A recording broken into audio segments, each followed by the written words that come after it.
नमस्कार दोस्तों, स्वागत है आपका आज के मुख्य समाचार में, जिसमें सबसे पहली और बड़ी खबर में आपको बताएंगे कि महुआ मोइत्रा ने पीएम मोदी पर बनी बीबीसी डॉक्यूमेंट्री का दूसरा एपिसोड किया शेयर। कहा एक और वीडियो पोस्ट करूंगी। और दोस्तों, पीएम मोदी पर बनी इस डॉक्यूमेंट्री में मच गया है बवाल। दूसरी ब्रेकिंग न्यूज में जिक्र होगा कि दिल्ली से लौटे पप्पू यादव ने दिया बड़ा बयान, बोले राहुल गांधी के नेतृत्व में बनेगी केंद्र की अगली सरकार। तीसरी ब्रेकिंग न्यूज में जिक्र होगा कि कांग्रेस ने जेपी नड्डा सीएम बोम्मई के खिलाफ दर्ज कराई शिकायत, लगाए गंभीर आरोप। चौथी खबर में आपको बताएंगे कि योगी सरकार में मंत्री नंद गोपाल नंदी को 1 साल की जेल, क्या है पूरा मामला जरूर बताएंगे। और पांचवी बड़ी खबर में जिक्र होगा कि बीबीसी डॉक्यूमेंट्री पर जेएनयू के बाद अब जामिया में भी बवाल, 4 छात्र लिए गए हिरासत में। यूनिवर्सिटी ने कहा माहौल खराब करने की कोशिश। तो दोस्तों, प्रधानमंत्री पर बनी डॉक्यूमेंट्री जो कि बीबीसी ने बनाई है, उसको लेकर जबरदस्त बवाल पूरे देश में मचा हुआ है। और इसी के साथ भारत जोड़ो यात्रा के चलते पप्पू यादव ने ऐलान कर दिया है कि 2024 में राहुल गांधी के नेतृत्व में केंद्र की सरकार बनने वाली है। आपको क्या कुछ लगता है कमेंट में जरूर बताइए, लेकिन उससे पहले वीडियो को लाइक, चैनल को सब्सक्राइब और बेल आइकन दबाना मत भूलेगा। रुक करते हैं सबसे पहली और बड़ी खबर की तरफ। महुआ मोइत्रा ने पीएम मोदी पर बनी बीबीसी डॉक्यूमेंट्री का दूसरा एपिसोड शेयर कर दिया है और कहा कि एक और वीडियो पोस्ट करूंगी। जी हां दोस्तों, पीएम मोदी पर बनी बीबीसी की डॉक्यूमेंट्री का विवाद फिलहाल थमता नहीं दिख रहा है। इस डॉक्यूमेंट्री का दूसरा एपिसोड भी रिलीज हो गया है और टीएमसी सांसद महुआ मोइत्रा ने इसे अपने ट्विटर हैंडल पर शेयर भी किया है। बताते चलें कि सरकार की ओर से इस पर बैन लगा दिया गया है, बावजूद इसके टीएमसी सांसद ने इसे शेयर किया है। आपको बता दें कि प्रधानमंत्री नरेंद्र मोदी और 2002 दंगों पर बनी बीबीसी की डॉक्यूमेंट्री को लेकर देश के साथ साथ ब्रिटेन में भी बवाल हो रहा है। वहीं टीएमसी सांसद महुआ मोइत्रा ने बुधवार को ट्विटर पर इसका लिंक शेयर करते हुए लिखा कि ये रहा दूसरा एपिसोड, जब वो इसे हटा देंगे तो इसका दूसरा लिंक पोस्ट किया जाएगा। इससे पहले भी उन्होंने इस डॉक्यूमेंट्री का लिंक शेयर कर दिया था। तो दोस्तों, बीबीसी ने पीएम मोदी के जो 2002 पर जो कांड हुआ था, जो जिनका आरोप पीएम मोदी पर लगा था, उसको लेकर के यहाँ पर एक एपिसोड बनाया है और उसको यहाँ पर भारत की सरकार ने बैन कर दिया है। लेकिन महुआ मोइत्रा बार बार उसका लिंक शेयर करके लोगों तक उस वीडियो को पहुंचा रही हैं। आपका क्या मानना है कमेंट में बताइए। रुक करते हैं ब्रेकिंग न्यूज की तरफ। दिल्ली से लौटे पप्पू यादव, बोले राहुल गांधी के नेतृत्व में बनेगी केंद्र की अगली सरकार। जी दोस्तों, जन अधिकार पार्टी के राष्ट्रीय अध्यक्ष व पूर्व सांसद पप्पू यादव ने कहा कि भारत जोड़ो यात्रा से कांग्रेस का जनाधार लगातार बढ़ता जा रहा है और आगामी लोकसभा चुनाव में राहुल गांधी के नेतृत्व में कांग्रेस गठबंधन की सरकार केंद्र में बनेगी। पप्पू यादव ने पटना एयरपोर्ट पर मंगलवार को दिल्ली से लौटने के बाद प्रेस से चर्चा के दौरान ये बात कही। पप्पू यादव ने कहा कि भाजपा संवैधानिक संस्थाओं को कमजोर कर लोकतंत्र को खत्म करना चाहती है। महाराष्ट्र, कर्नाटक और मध्य प्रदेश में पीछे के दरवाजे से सत्ता में आई भाजपा अब बिहार में भी सरकार बनाने के लिए तमाम तरह के हथकंडे अपना रही है। उन्होंने कहा कि हम सब की जिम्मेदारी है कि महागठबंधन के सभी नेता एक साथ मिलकर मुख्यमंत्री नीतीश कुमार के नेतृत्व में भाजपा को परास्त कर लोकतंत्र बचाएं। जाप अध्यक्ष ने कहा कि महागठबंधन के कुछ नेताओं के बयान से भाजपा को फायदा पहुंच रहा है। उपेंद्र कुशवाहा की भाजपा नेताओं से मुलाकात पर पप्पू यादव ने कहा कि कौन जाएंगे कौन आएंगे ये तो लगा रहता है, जेडीयू हमेशा नीतीश कुमार के इर्द गिर्द घूमती है। रुक करते हैं अगली ब्रेकिंग न्यूज की तरफ। कांग्रेस ने जेपी नड्डा सीएम बोम्मई के खिलाफ दर्ज कराई शिकायत, लगाए गंभीर आरोप। जी हां दोस्तों, कर्नाटक में इस साल विधानसभा चुनाव होने हैं और ऐसे में सत्ताधारी बीजेपी और विपक्षी कांग्रेस के बीच सियासी दांवपेच का खेल जारी है। ताजा मामले में कांग्रेस ने भाजपा के राष्ट्रीय अध्यक्ष जेपी नड्डा, मुख्यमंत्री बसवराज बोम्मई और विधायक रमेश जारकिहोली के खिलाफ पुलिस से शिकायत दर्ज कराई है। कांग्रेस ने बीजेपी नेताओं पर विधानसभा चुनाव में मतदाताओं को लुभाने के लिए रिश्वत देने की पेशकश करने का आरोप लगाया है। कांग्रेस की तरफ से प्रदेश अध्यक्ष डीके शिव कुमार, नेता विपक्ष सिद्धारमैया ने शिकायत पत्र पर हस्ताक्षर किए हैं और मामले की उच्च स्तरीय जांच की मांग की है। बता दें कि भाजपा नेता रमेश जारकिहोली ने हाल ही में बेलगावी में एक जनसभा के दौरान कहा कि अगर मौजूदा कांग्रेस विधायक 3,000 रुपए की गिफ्ट और नकद देंगे तो मैं मतदाताओं को 6,000 रुपए की कीमत के उपहार दूंगा। हालांकि भाजपा ने रमेश जारकिहोली के बयान से दूरी बना ली है और इसे उनका निजी बयान बताया है। रमेश जारकिहोली गोकाक विधानसभा से विधायक थे, लेकिन 2021 में एक अश्लील वीडियो मामले के में नाम सामने आने के बाद उन्हें इस्तीफा देना पड़ा था। रुक करते हैं अगली ब्रेकिंग न्यूज की तरफ। योगी सरकार में मंत्री नंद गोपाल नंदी को 1 साल की जेल। जी हां दोस्तों, आपको बता दें कि योगी सरकार में मंत्री नंद गोपाल गुप्ता नंदी को MP MLA कोर्ट से बड़ा झटका लगा है। 2014 लोकसभा चुनाव से जुड़े एक मामले में उन्हें दोषी पाया गया है और 1 साल की सजा सुनाई गई है। उन पर 10,000 रुपये का जुर्माना भी लगाया गया है। आईपीसी की धारा 147 और 323 में उन्हें दोषी पाया गया है। जानकारी के लिए बता दें कि 2014 के लोकसभा चुनाव के दौरान नंदी पर आरोप लगा था कि उनके समर्थकों द्वारा तत्कालीन सपा सांसद रेवती रमन सिंह की जनसभा में हमला करवाया गया। सपा समर्थकों को लेकर जाति सूचक शब्दों का भी इस्तेमाल हुआ।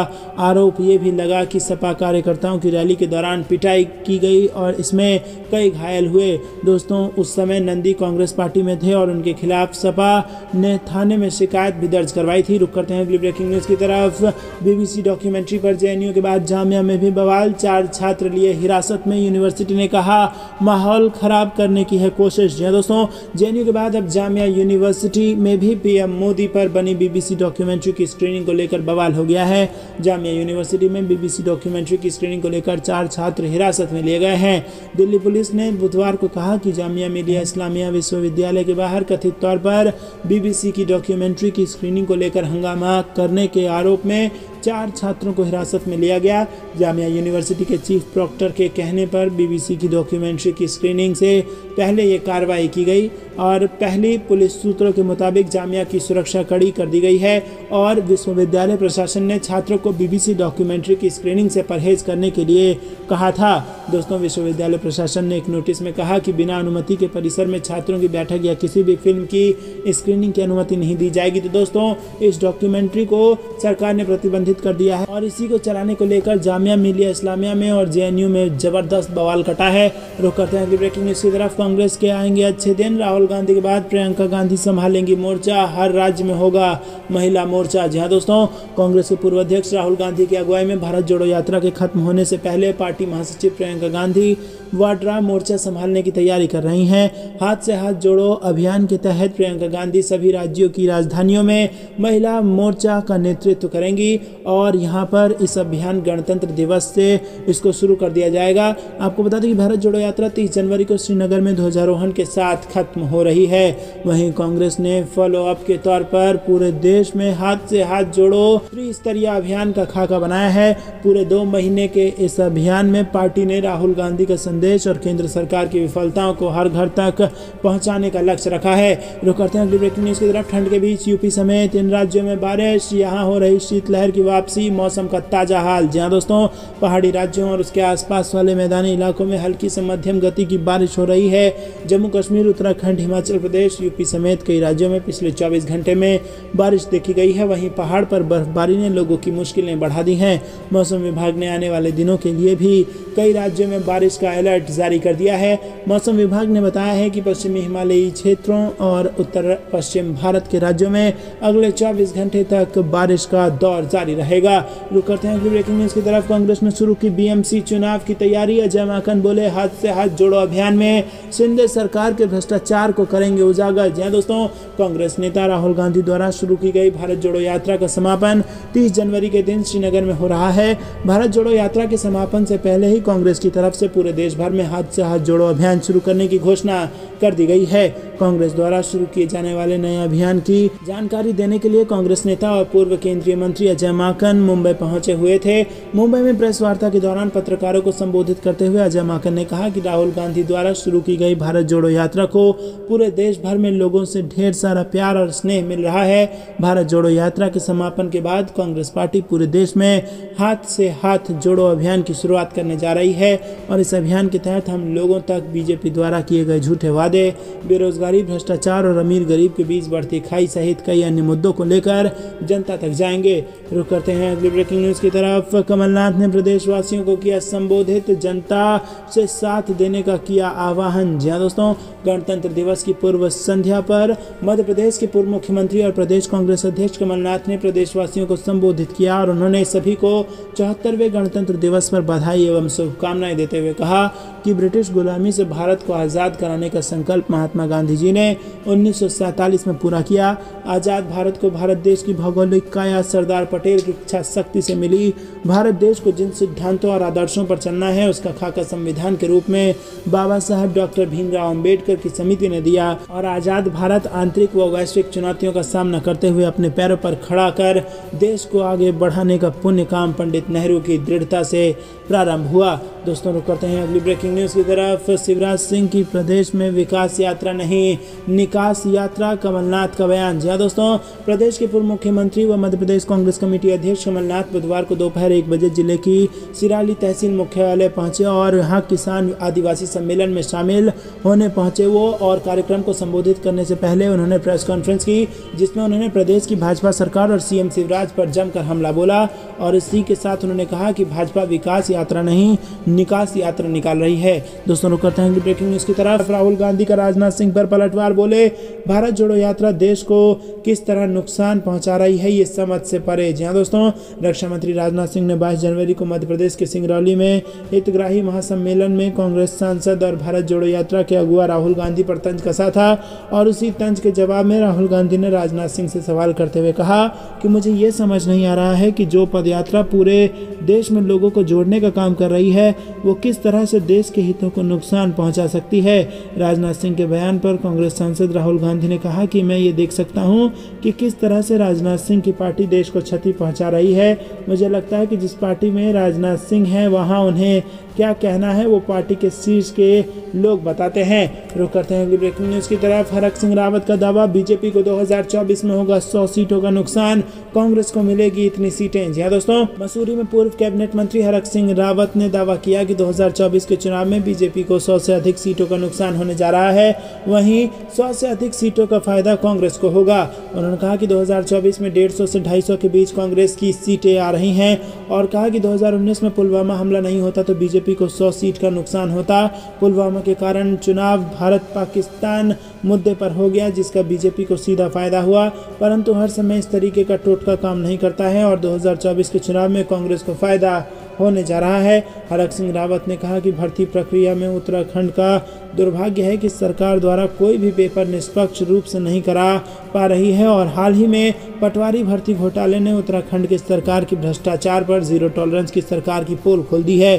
उन्होंने कहा कि जोशीमठ में आई आपदा के बाद प्रभावित लोगों को उचित मुआवजा नहीं मिल पा रहा है और न ही उनको सही तरह से विस्थापित किया जा रहा है जो कि दुर्भाग्यपूर्ण है। दोस्तों रुक करते हैं अगली ब्रेकिंग न्यूज़ की तरफ जिसमें आपको बता दें कि शुरू होने जा रहा है कांग्रेस का हाथ से हाथ जोड़ो अभियान, हर घर पहुंचेगा राहुल गांधी का संदेश। जी हाँ दोस्तों, भारत जोड़ो यात्रा के बाद अब कांग्रेस देश भर में हाथ से हाथ जोड़ो अभियान चलाने जा रही है और इस कड़ी में हिमाचल प्रदेश में अभी इस अभियान की शुरुआत होगी। दोस्तों आपको बता दें कि इस अभियान का शुरुआत 26 जनवरी से होगा और कांग्रेस पार्टी के समस्त संगठनों के नेतागण कार्यकर्ता तथा ब्लॉक कांग्रेस कमेटी पांगी के समस्त कार्यकर्ता आगामी 26 जनवरी को हाथ से हाथ जोड़ो कार्यक्रम में घर घर तक लोगों के पास पहुंचेंगे और हाथ से हाथ जोड़ो अभियान के तहत कांग्रेस घर घर जाकर जनता से रूबरू होगी।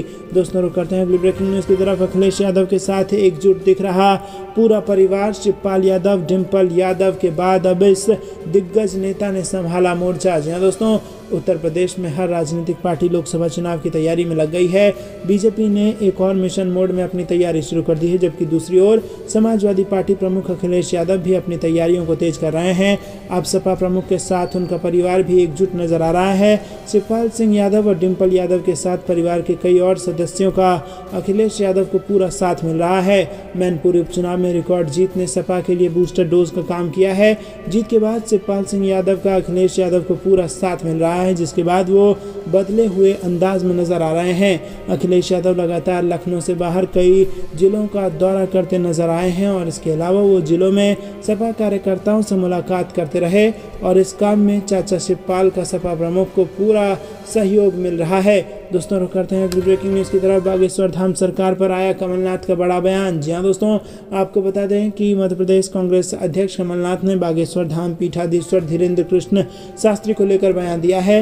राज्य के पूर्व सीएम का कहना है कि उनकी तो धीरेन्द्र शास्त्री से चर्चा होती रहती है, जल्द ही वो छतरपुर जिला स्थित बागेश्वर धाम जाने वाले हैं। और कमलनाथ ने कहा कि मेरी तो कल ही उनसे बात हुई थी, मैं तो वहां जाने वाला था, लेकिन उनका और मेरा समय मैच नहीं हो पाया। मेरी तो उनसे बात होती ही रहती है। दिव्य दरबार में चमत्कार दिखाने को लेकर विवाद में फंसे धीरेन्द्र कृष्ण शास्त्री को लेकर कमलनाथ ने कहा कि देखिए, बात यह है कि जो हमारे धार्मिक लोग हैं वो धर्म की बात करें, मैं भी चाहता हूँ वो धर्म की बात करें। मैं तो वहाँ जा रहा था। धीरेन्द्र शास्त्री के देश को हिंदू राष्ट्र बनाने के बयान पर कमलनाथ ने कहा कि सबके अपने अपने विचार हैं, किंतु यदि भारत को एक झंडे के नीचे रहना है तो बहुत बड़ी ज़रूरत है कि हम भारत की संस्कृति और भारत के संविधान का मिलकर पालन करें। दोस्तों, रुक करते हैं अगली ब्रेकिंग न्यूज़ की तरफ। देश भर में प्रेस कॉन्फ्रेंस करेगी कांग्रेस, शुरू होने जा रहा है हाथ से हाथ जोड़ो अभियान। जी हाँ दोस्तों, राहुल गांधी के पत्र और भाजपा सरकार की विफलताओं के साथ जनता तक पहुंचने के उद्देश्य से हाथ से हाथ जोड़ो यात्रा से पहले कांग्रेस बुधवार को देश भर में प्रेस कॉन्फ्रेंस करेगी और ये जानकारी सूत्रों ने दी है। और उन्होंने कहा है कि भाजपा सरकार द्वारा किए गए वादों पर लोगों का ध्यान आकर्षित करने के लिए पार्टी 22 जगहों पर प्रेस कॉन्फ्रेंस करेगी। और अपनी जन पहुंच कार्यक्रम के तहत कांग्रेस ने घोषणा की है कि वो 26 जनवरी से केंद्र सरकार के खिलाफ चार्जशीट के साथ पार्टी के पूर्व अध्यक्ष राहुल गांधी द्वारा लिखे गए एक पत्र को प्रत्येक घर में वितरित करेगी। भारत जोड़ो यात्रा की सफलता को देखते हुए 26 जनवरी से पूरे देश में गांव, ब्लॉक और जिला स्तर पर यात्रा करने की योजना बनाई गई है और बाद में सभी राज्य मुख्यालयों पर बड़ी रैली होगी जिसमें राहुल गांधी शामिल होंगे। 2 महीने तक चलने वाले इस कार्यक्रम में 2.5 लाख ग्राम पंचायत, 6 लाख गाँव और 10 लाख बूथ शामिल होंगे। लोगों तक अपना राजनीतिक संदेश पहुंचाने के लिए ये कांग्रेस का आउटरीच कार्यक्रम है। दोस्तों, रुक करते हैं अगली ब्रेकिंग न्यूज़ की तरफ। राकेश टिकैत का बड़ा खुलासा, बताया क्यों हुई थी राहुल गांधी से मुलाकात और कांग्रेस को याद दिलाई ये बात। जी हाँ दोस्तों, भारतीय किसान यूनियन के नेता राकेश टिकैत ने कहा कि जब हम न्यूनतम समर्थन मूल्य की गारंटी हमें जब तक नहीं मिल जाती तब तक सरकार के साथ हमारी लड़ाई जारी रहेगी। टिकैत ने कहा कि कांग्रेस शासित राज्यों में किसानों को परेशानी आ रही है और उनकी समस्याओं के समाधान के लिए वो राहुल गांधी से मिले थे। रुक करते हैं ब्रेकिंग न्यूज़ की तरफ, जो कि मौसम विभाग से आ रही है। दिल्ली एनसीआर में बूंदाबांदी, अगले 3 दिन बारिश को लेकर IMD का आ गया अलर्ट। जहाँ दोस्तों, दिल्ली और इसके आसपास के इलाकों में हल्की बारिश और ठंडी हवाओं से एक बार फिर ठंड बढ़ सकती है। और 24 जनवरी को दिल्ली के कई इलाकों में सुबह की शुरुआत बूंदाबांदी से हुई थी। वहीं फरीदाबाद समेत NCR के कई इलाकों में 23 जनवरी रात से ही बूंदाबांदी और हल्की बारिश की गतिविधियां देखने को मिल रही हैं। IMD ने अगले कुछ और दिनों के लिए बारिश का अलर्ट जारी किया हुआ है। मौसम विभाग के पूर्वानुमान के मुताबिक दिल्ली में 3 दिन तक बादलों का डेरा रहेगा और हल्की बारिश हो सकती है। 26 जनवरी तक दिल्ली में हल्की बारिश और बादल देखे जा सकते हैं। तापमान की बात करें तो इन दिनों न्यूनतम तापमान 10 से 11 डिग्री सेल्सियस और अधिकतम तापमान 22 से 24 डिग्री सेल्सियस रहने की संभावना बनी हुई है। बता दें कि 23 जनवरी की रात से पश्चिमी हिमालय पर एक और ताज़ा पश्चिमी विक्षोभ सक्रिय हुआ है, जिसके चलते मैदानी इलाकों में बारिश और पहाड़ी इलाकों में बर्फबारी देखने को मिल रही है। दोस्तों, रुक करते हैं अगली ब्रेकिंग न्यूज़ की तरफ। शिवराज की कांग्रेस की नई कार्यकारिणी को सर्कस बताने पर कमलनाथ का पलटवार, बोले वो बौखला गए हैं। जी दोस्तों, मध्य प्रदेश में विधानसभा चुनाव का काउंटडाउन शुरू होने के साथ ही सियासी आरोप प्रत्यारोप भी तेज हो गए हैं। मुख्यमंत्री शिवराज सिंह चौहान की कांग्रेस की नई कार्यकारिणी को सर्कस बताने वाले बयान पर पूर्व CM कमलनाथ ने पलटवार कर कहा कि वो बौखला गए हैं। PCC चीफ कमलनाथ ने कहा कि उन्हें हमारे संगठन की चिंता क्यों हो रही है, वो डर गए हैं, घबरा गए हैं, बौखला गए हैं और इसीलिए शिवराज सिंह जी के मुंह से घटिया बातें निकल रही हैं। शिवराज के कांग्रेस पर आदिवासी विरोधी होने के आरोप पर कमलनाथ ने कहा कि ये झूठ के अलावा कुछ नहीं है। मध्य प्रदेश की जनता और आदिवासी गवाह है कि हमारी सरकार ने क्या क्या किया। उन्होंने कहा कि हर वर्ग परेशान घूम रहा है और ये कमलनाथ की आलोचना करते हैं, घटिया स्तर पर आ गए हैं। नई कार्यकारिणी को लेकर हो रहे विवाद पर कमलनाथ ने कहा कि 1-2 जगह ऐसा होता है, 2 महीने बाद देखेंगे, जो काम नहीं करेगा उसे हटाएंगे भी। रुक करते हैं अगली ब्रेकिंग न्यूज़ की तरफ। राहुल गांधी ने कहा कि बीजेपी और RSS ने मेरी छवि बिगाड़ने के लिए करोड़ों रुपए लगाए, लेकिन सच सामने आ जाता है। जहां दोस्तों, कांग्रेस नेता राहुल गांधी ने कहा कि भारतीय जनता पार्टी और राष्ट्रीय स्वयंसेवक संघ ने उनकी छवि बिगाड़ने के लिए क्रमबद्ध तरीके से हजारों करोड़ रुपए लगाए हैं, लेकिन सच हमेशा सामने आ जाता है। वो सोशल मीडिया पर उत्साहपूर्ण तरीके से खुद को पप्पू कहे जाने के संदर्भ में ये बात कर रहे थे। अपनी भारत जोड़ो यात्रा के अंतिम चरण में पहुंचने के दौरान राहुल गांधी ने कहा कि कांग्रेस सत्तारूढ़ भारतीय जनता पार्टी को ये सिखाएगी कि इस देश में सच चलता है, धन, ताकत और अहंकार नहीं चलता। कश्मीर घाटी की यात्रा शुरू करने से पहले जम्मू में संवाददाताओं से बातचीत में राहुल गांधी से जब पूछा गया कि क्या कांग्रेस उनकी पप्पू वाली छवि के मुकाबले के लिए करोड़ों रुपए खर्च कर रही है, तो उन्होंने कहा कि मेरी छवि को खराब करने के लिए हजारों करोड़ रुपए खर्च किए गए हैं। भाजपा और उसके नेताओं ने क्रमबद्ध तरीके से ऐसा किया है और हजारों करोड़ रुपए से इस सच को नहीं छिपाया जा सकता है और आपने इसे देखा है। दोस्तों रुक करते हैं अगली ब्रेकिंग न्यूज की तरफ। कश्मीरी पंडितों का समूह राहुल गांधी से मिला और गले लगकर बस्ती में आने का दे दिया न्योता। जी हाँ दोस्तों, कांग्रेस नेता राहुल गांधी के नेतृत्व में जारी भारत जोड़ो यात्रा सोमवार को जम्मू कश्मीर के सांबा जिला पहुंची और इस दौरान कश्मीरी पंडितों के एक प्रतिनिधि मंडल ने राहुल गांधी से मुलाकात की और अपनी समस्याओं के बारे में जानकारी दी, जिसमें आतंकवादियों द्वारा अल्पसंख्यक समुदाय के सदस्यों की टारगेट हत्याएं भी शामिल थी। उन्होंने राहुल गांधी को जम्मू श्रीनगर राजमार्ग पर जगती प्रवासी बस्ती का दौरा करने के लिए आमंत्रित किया। कश्मीरी पंडितों के प्रतिनिधिमंडल ने कहा कि कांग्रेस नेता ने उनका निमंत्रण स्वीकार कर लिया है। प्रतिनिधिमंडल के सदस्यों ने कहा कि उनकी गांधी के साथ अच्छी बातचीत हुई और जिन्हें समुदाय की विभिन्न समस्याओं के बारे में जानकारी दी गई है, विशेष रूप से उनके बारे में जो प्रधानमंत्री के पैकेज के तहत भर्ती किए गए हैं और घाटी में तैनात हैं। रुक करते हैं अगली ब्रेकिंग न्यूज की तरफ। बीजेपी की बैठक से निकलकर उमा भारती ने पकड़े अपने कान। जी हाँ दोस्तों, दिया बड़ा संदेश। मध्य प्रदेश भाजपा में भूचाल। जी हाँ दोस्तों, मध्य प्रदेश की राजधानी भोपाल में मंगलवार को प्रदेश कार्य समिति की बैठक शुरू हुई और ये बैठक 3 सत्रों में हो रही है, लेकिन बैठक का पहला सत्र खत्म होते ही बीजेपी की फायर ब्रांड नेता और पूर्व मुख्यमंत्री उमा भारती बैठक छोड़कर बाहर निकल गई। मीडिया कर्मियों ने जब उनसे बात करने की कोशिश की तो उमा भारती ने कान पकड़ लिए और इसके बाद वो यहाँ से निकल गई। और दोस्तों आपको बता दें कि मध्य प्रदेश विधानसभा चुनाव में मात्र 8 महीने का ही समय बचा है, लिहाजा चुनावी बिसात के लिए राजधानी भोपाल में बीजेपी की मंगलवार को अहम बैठक हो रही है और इस बैठक में मध्य प्रदेश बीजेपी के तमाम बड़े नेता शामिल हुए। बैठक 3 सत्रों का रखा गया और बैठक का पहला सत्र खत्म हो चुका है और अब दूसरा सत्र चल रहा है। और आपको बता दें कि प्रदेश कांग्रेस की जंबो कार्यकारिणी आने के बाद भारतीय जनता पार्टी ने भी दिवसीय बैठक का आयोजन किया और इन बैठक में बीजेपी के पदाधिकारी आगामी चुनावी मंथन पर चर्चा कर रहे हैं।